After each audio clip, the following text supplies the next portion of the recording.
అందరికీ నమస్తే. మీ అందరికీ స్వాగతం. ఈరోజు మనము ఒక చిన్న విషయాన్ని తెలుసుకునే ప్రయత్నం చేద్దాం. ఈరోజు అయితే నేడు ప్రపంచమంతా ఎదుర్కొంటున్నటువంటి, నిజానికి మన దేశము, ప్రపంచము మొత్తం భూమి పరంగా చూసినప్పుడు ప్రపంచ సమస్యగా మారుతున్నటువంటి ఒక చిన్న విషయం. సో అందులకు మన భారతీయ జీవన విధానం ఇస్తున్నటువంటి సమాధానం చూద్దాం మనం. సో అయితే ఇప్పుడు మనకి ప్రపంచ సమస్యగా పరిగణించబడుతున్నటువంటి సమస్యల్లో చాలా ఉన్నాయి. అయితే అందులో ఒక్క సమస్యను తెలుసుకునే ప్రయత్నం చేద్దాం ఈరోజు. ప్రధానంగా అందులో ఈ యొక్క భౌగోళిక వెచ్చదనం, అంటే ఈ యొక్క గ్లోబల్ వార్మింగ్, ఏదైతే గ్రీన్ హౌస్ ఎఫెక్ట్ అని మనం అంటున్నామో, ఈ సమస్య నేడు విపరీతంగా పెరిగిపోతుంది. మరి ఇటువంటి సమస్య ఏంటి, అసలు సమస్య ఏంటి, ఇది తెలుసుకుందాం మొదట మనం. అయితే పర్యావరణం అంటే ఏంటి? సాధారణంగా మన చుట్టూ ఉన్నటువంటి వాతావరణం, ఏదైతే జంతువులు, కీటకాలు, జీవులు, చెట్లు, కొండ కోన, ఈ మొత్తం వీటన్నింటి యొక్క సమ్మిళితమే ఈ యొక్క పర్యావరణం ప్రధానంగా అంటాం. అయితే ఇందులో ఒకసారి ఒక విషయాన్ని, ఒక చిన్న ఉదాహరణ గమనిద్దాం. ఇంతకుముందు జరిగినటువంటి సంఘటన ఇది. కొన్ని సంవత్సరాల క్రితము ఇంగ్లాండ్లో ఒక చిన్న విషయం జరిగింది. వాళ్ళు చేసినటువంటి ఒక పరిశోధన ఏదైతే ఉందో, అక్కడ ఉన్నటువంటి ఏదైతే ఈ పశు జాతికి చెందినటువంటి ఆవులు, ఎద్దులు, ఇటువంటి పశువులకి వాళ్ళకు కొత్త రకమైనటువంటి ఒక ఇంజెక్షన్ ఇచ్చి దానిని నిజానికి అక్కడ మాంసాన్ని పెంచాలనేటువంటి ఉద్దేశంతో వాళ్ళు ఈ యొక్క ఆ శరీర దారుఢ్యాన్ని పెంచడానికి వాళ్ళు ఒక రకమైన ఇంజెక్షన్ ఇచ్చి, సాధారణంగా అవి తినేటువంటి తిండిలో సాధారణంగా ఆవులు, పశువులు ఇవన్నీ కూడా శాకాహారం, పూర్తి శాకాహారం అనేది. అయితే వీరు వాటిలో మాంసాన్ని కలిపే ప్రయత్నం చేస్తారు. సో మాంసాన్ని కలిపి వాటికి ఆహారంగా పెట్టిన తర్వాత వాళ్ళ యొక్క ఆలోచన ఏంటంటే, ఎలాగైనా సరే ఇవి బలిష్టంగా తయారవ్వాలా, వీటి నుంచి ఎక్కువ మాంసం రావాలా అనేటువంటి ఉద్దేశంతో కొంతమంది ఈ యొక్క మాంసాన్ని పెట్టేటువంటి ప్రయత్నం చేశారు.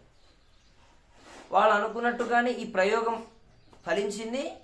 కొన్ని రోజుల తర్వాత ఈ పశువులు కాస్త బాగా దృఢంగానే తయారయ్యాయి, వారు అనుకున్నట్టుగా జరిగింది. అయితే ఇందులో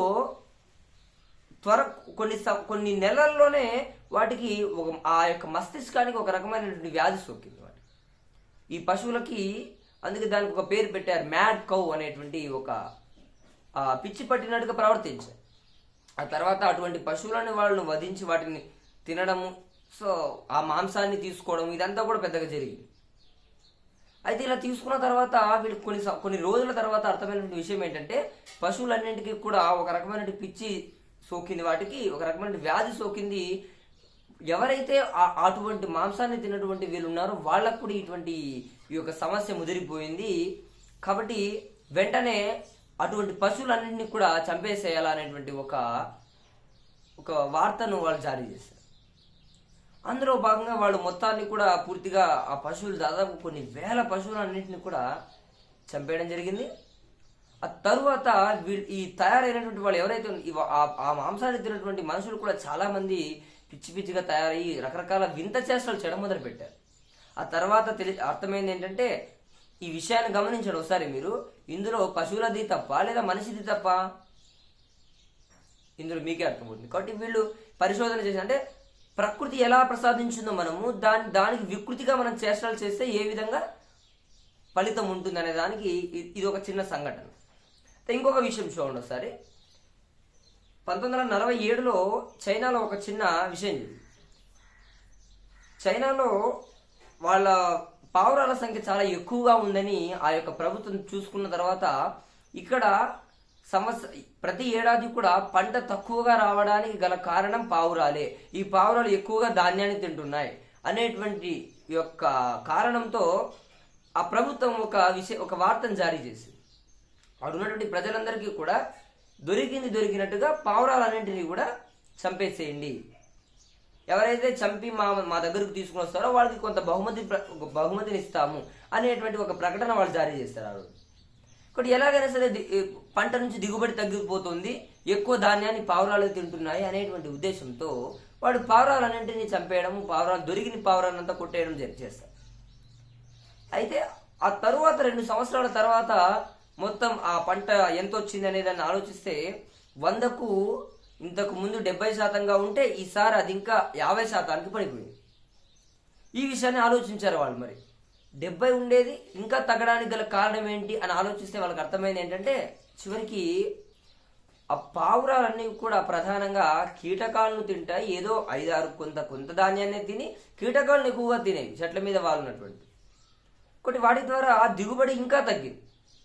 ఇప్పుడు పావురాల కోసం వేరే దేశాలకి వాళ్ళు వెళ్ళడం ప్రారంభించారు. మరి అటువంటి దేశాల నుంచి మరి పావురాలు తెచ్చుకోవడం, ఇది చేయడం అనేటువంటి ఒక ఆలోచన చేశారు. మరి ఇందులో కూడా తప్పేంటి? సో ఇదొక అంశం. సో ఇంతకుముందు చెప్పిన అంశం, ఇప్పుడు చెప్పినటువంటి అంశం, ఈ 2 విషయాలు మీరు బాగా గమనిస్తే జీవ వైవిధ్యాన్ని దెబ్బతీసేటువంటి పనులు మనం చేస్తున్నాం. అంటే ప్రకృతి మనకు ఎలా ప్రసాదించిందో వాటిని మనము దానికి అనుకూలంగా లేనటువంటి మార్గంలో మనకు వెళ్ళి అభివృద్ధి సాధిస్తున్నామేమో అనేటువంటి ఒక భ్రమలో ఉన్నాం మనం. అక్కడ ఆ ఉద్దేశంలో పశువులను చంపడము కానీ, ఈ తర్వాత పావురాల్ని మొత్తం కూడా చంపేయడము కానీ, వీటన్నింటి ద్వారా ధాన్యం పెరుగుతుంది, లేకపోతే అభివృద్ధి పెరుగుతుంది, లేకపోతే వారి స్వలాభానికి కాంక్షించారు. ఇప్పుడు ఎప్పుడైతే ప్రకృతి ప్రసాదించినది అలాగే తీసుకుంటారో అప్పుడు దాంట్లో మనము ఎటువంటి సందేహాలు లేకుండా అది అలాగే ఇది ఒక చక్రం మాదిరిగా, ఆహారపు గొలుసు అంటాం వీటి. ఎందుకంటే ఆహారపు గొలుసులో మాదిరిగా మొదట ఎలుక ఈ యొక్క ఆహార పంటని నాశనం చేస్తూ ఉంటుంది. ప్రధానంగా ఎలుకను నాశనం చేయడానికి పాములు ఉంటాయి.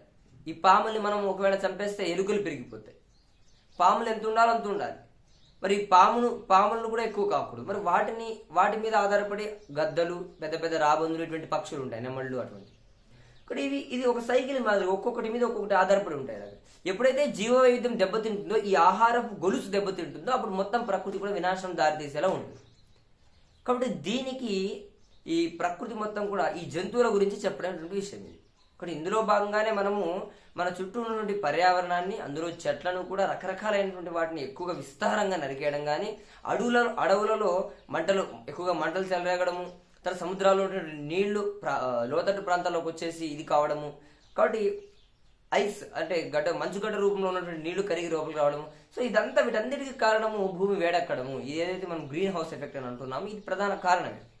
అయితే వీటికి సమాధానం మనం ఎన్నో సంవత్సరాల నుంచి, కొన్ని వేల లక్షల సంవత్సరాల నుంచి పాటిస్తున్నటువంటి మన ఈ యొక్క ఏదైతే హిందూ భారత జీవన విధానం ఉందే, ఇది చక్కగా సమాధానం చెప్పింది మనం. అదేంటంటే మన యొక్క భాషలో, మన యొక్క జీవన విధానంలో మనము ప్రతి ఒక్క జంతువుని కానీ, ప్రతి ఒక్క మొక్కలని కానీ మనం చిన్నప్పటి నుంచే వాటిని పూజించేటువంటి తత్వం మనలో ఉంది. అందుకే గమనించండి, మనము నదిని గంగమ్మ తల్లి అని అంటాం, చెట్టుని దేవతగా పూజిస్తాం, రావి చెట్టుని విష్ణుమూర్తి, బ్రహ్మ, శివుల కలయికగా పూజిస్తాం. అందుకే మూలతో బ్రహ్మ రూపాయ, మధ్యతో విష్ణు రూపిణే, అగ్రతో శివరూపాయ, వృక్ష రాజతే నమః అని చెబుతారు రావి చెట్టును తిరిగి స్మరించేటప్పుడు. కాబట్టి ఇందులో మారేడు చెట్టు అంటే బిల్వపత్రిని ఈశ్వరుని స్వరూపంగా భావిస్తాం మనం. వేప చెట్టుని ఎల్లమ్మదేవిగాను పూజిస్తాం. ఇలాగ భూమిని భూమాత అంటాం, ఆవుని గోమాత అంటాం, నీటిని గంగామాత అంటాం.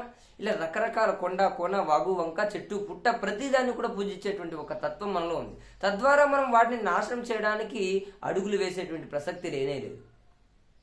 కాబట్టి ఇది ప్రధాన కారణం. వీటిని ఆ విధంగా మనం చూసినప్పుడు మనం ప్రకృతికి మన జీవన విధానం చాలా పెద్ద పీట ఇవ్వడం జరిగింది. కాబట్టి ప్రకృతి ఎలా ఉండేది మనం అలా స్వీకరించి వాటికి మనం చూసేటువంటి దృష్టికోణంలోనే మొదట చెట్లను పెంచాలి, చెట్లను ఎక్కడ కూడా నరికేటువంటి ప్రసక్తే లేదు అని చెప్పడానికి ప్రత్యక్ష ఉదాహరణ మన జీవన విధానం. కాబట్టి జంతువుల పరంగా వస్తే మనకు జంతువులను అన్నింటినీ కూడా గౌరవించేటువంటి సంస్కృతి ఉంది. అందుకే మనం గమనిస్తాం, ఒక చిన్న ఈ మధ్యకు వచ్చినటువంటి ఆ పాత సినిమా జై చిరంజీవి అనేటువంటి ఒక సినిమాలో ఒక చిన్న పాట వచ్చింది మనకి. అందులో ఒక చిన్న విషయం వస్తుంది. నందేమో నాన్నకి, సింహం మీ అమ్మకి వాహనమై ఉండలేదా, ఎలకేమో తమరికి, ఆ నెమలేమో తంబికి రథమల్లే మారలేదా, పలు జాతుల భిన్నత్వం కనిపిస్తూ ఈ తత్వం బోధిస్తున్నా అని అక్కడ ఒక ఆ చిన్న చరణంలో వచ్చినటువంటి విషయం చూడండి. శివుని యొక్క వాహనము నంది, పార్వతీదేవి యొక్క వాహనం సింహము, గణపతి యొక్క వాహనము ఎలుక, కుమారస్వామి వాహనము నెమలి. అయితే ఈ 4 జంతువులు ఏవైతే ఉన్నాయో అవి నిజానికి దగ్గర శత్రువులే. ఆవు సింహానికి వారన్నిటికీ పడదు, ఇక్కడ ఎలుక నెమలి వీటికి కూడా పడదు. అయినప్పటికీ కూడా ఆ కుటుంబంలో ఆ 4 కూడా కలిసి జీవిస్తున్నాయి. అది జీవ వైవిధ్యం అంటే. జీవ వైవిధ్యంలో మనం ఎలా ఉన్నటువంటి జీవులను వాటిని అలా ఉంచే ప్రయత్నం చేస్తున్నాం. కాబట్టి అవి తర్వాత వేటలో పడిన తర్వాత అది వేరే విషయం. అయితే వాటిని పూజించేటువంటి ఒక సంస్కృతి మనలో ఉన్నటువంటి కారణంగా జీవులలో అవన్నీ కూడా ఉండాలి, దేనికి కూడా పూర్తిగా అపకారం చేయడానికి వెళ్ళకూడదు అనేటువంటి ఒక విషయం కనిపిస్తుంది. అలాగే విష్ణుమూర్తి యొక్క వాహనము గరుడ పక్షి, లక్ష్మీదేవి యొక్క వాహనము గుడ్లగుబ. కానీ వీళ్ళిద్దరు ఉన్నటువంటి యొక్క ఉండేది పాల సముద్రంలో ఉన్నటువంటి ఆదిశేషుడు అంటే పామది. అక్కడ పాము ఉంది, గద్ద ఉంది, గుడ్లగూబ ఉంది. అవి కూడా నిజానికి శత్రువులే, అయినప్పటికీ కూడా కలిసి ఉంటున్నాయి అనేటువంటి ఒక విధానం మనకు కనిపిస్తుంది మన యొక్క కొలిచేటువంటి ఒక దేవీ దేవతల ఆరాధనలు. కాబట్టి ఇవన్నీ కూడా మనకు తెలియకుండానే ఒక జీవ వైవిధ్యాన్ని, పర్యావరణ పరిరక్షణను, సంస్కృతి యొక్క ఈ యొక్క ఆహారపు గొలుసు కూడా ఎక్కడ చెడిపోకుండాను వీటన్నిటిని మనకు పరోక్షంగా మనకి బోధిస్తున్నాయి. కాబట్టి వాటి ద్వారా ఈ తత్వాన్ని మనం తెలుసుకున్నప్పటికీ ఇంతకు మనం ఎన్నో లక్షల సంవత్సరాల క్రితం ఇది తెలుసుకున్నామని. అందుకే ఎక్కడ కూడా ఉద్దేశపూర్వకంగా ఎక్కడ కూడా మనము హాని చేయడం కానీ, అదే విధంగా ప్రకృతి వినాశనం చేయడం కానీ, కాలుష్యం చేయడానికి ఎక్కడ కూడా వెళ్ళం. నీటిని కాలుష్యం చేయాలంటే గంగమ్మ తల్లి అనే భయం వేస్తుంది మనకు. చెట్టు నరకాలంటే, వేప చెట్టు నరకాలంటే తప్పకుండా అమ్మవారు అనేటువంటి ఒక బాధ కలుగుతుంది విషయం. కాబట్టి ఇటువంటి ఎన్నో విషయాలు మనకి ఈ యొక్క ప్రశ్నకు సమాధానం ఇస్తున్నాయి. కాబట్టి ఎవరైతే పూర్తిగా భారతీయ జీవన విధానంలో అడుగులేస్తారో వాళ్ళు తప్పకుండా వాళ్ళకు తెలియకుండానే ఈ యొక్క పర్యావరణ పరిరక్షణ అనేది జరుగుతుంది. ఈ గ్రీన్ హౌస్ ఎఫెక్ట్ ఏదైతే ఉందో దానికి సమాధానం మన జీవన విధానమే అని ఈ యొక్క విషయం ద్వారా మనకి అవగతం అవుతుంది. కాబట్టి చివరిగా ఈ మధ్య రీసెంట్ గా జరిగినటువంటి ఇటీవల ఒక వారం క్రిందట మన యొక్క విదేశాంగ శాఖ మంత్రి జైశంకర్ ఆయన కూడా ఈ యొక్క ఇతర దేశాలకు వెళ్ళి ఆయన కూడా చెప్పాడు, ప్రపంచం మొత్తానికి సమస్యల్లో పరిష్కారం కావాలంటే వాటికి మీరు భారతదేశాన్ని తప్పకుండా కలవాల్సిందే. మమేకం లేకుండా భారతదేశం యొక్క భారతదేశం ఇది లేకుండా మీరు సమాధానాన్ని కనిపెట్టలేరు అనేటువంటి విషయాన్ని జయశంకర్ చెప్పారు. కాబట్టి భారత్తో కలిసి సమస్యకు సమాధానం ఇంకా సులభంగా మారిపోతుంది. ఎందుకంటే భారతదేశం మన జీవన విధానంలోనే ఉంది. అందుకే చాలా మంది మతం అని అంటుంటాం. మన హిందూ మతం కాదు. అందుకే హిందూ అనేది ఒక జీవన విధానం అనేది మనకి మొదట అర్థం కావాలి. ఇటువంటి జీవన విధానంలో మనం ఉన్నప్పుడు మనకు తెలియకుండానే పర్యావరణానికి, ప్రకృతికి మొత్తానికి మేలు చేస్తాం మనము. అంతటితో పాటు కాలుష్యం కూడా పూర్తిగా తగ్గేటువంటి అవకాశం కేవలం మన జీవన విధానంలో ఎక్కువగా ఉందని ఈ యొక్క వీడియో ద్వారా మనం తెలుసుకోవచ్చు. కాబట్టి అందరికీ అర్థమైందనుకుంటా. ప్రపంచ సమస్యలో ప్రధానంగా ఉన్నటువంటి యొక్క గ్లోబల్ వార్మింగ్ అనేటువంటి ఏదైతే సమస్య ఉందో ఈ సమస్యకి సమాధానంగా భారతీయ జీవన విధానమే ఇందుకు పరిష్కారము అని ఈ యొక్క విషయం ద్వారా మీ అందరికీ చెప్పదలుచుకున్నాను. ధన్యవాదాలు అందరికీ. కాబట్టి ఈ విషయం మీకు నచ్చితే తప్పకుండా మీరు మరింత మందికి షేర్ చేయండి. మరి మన ఛానల్ సబ్స్క్రైబ్ చేసుకోండి. జై శ్రీరామ్.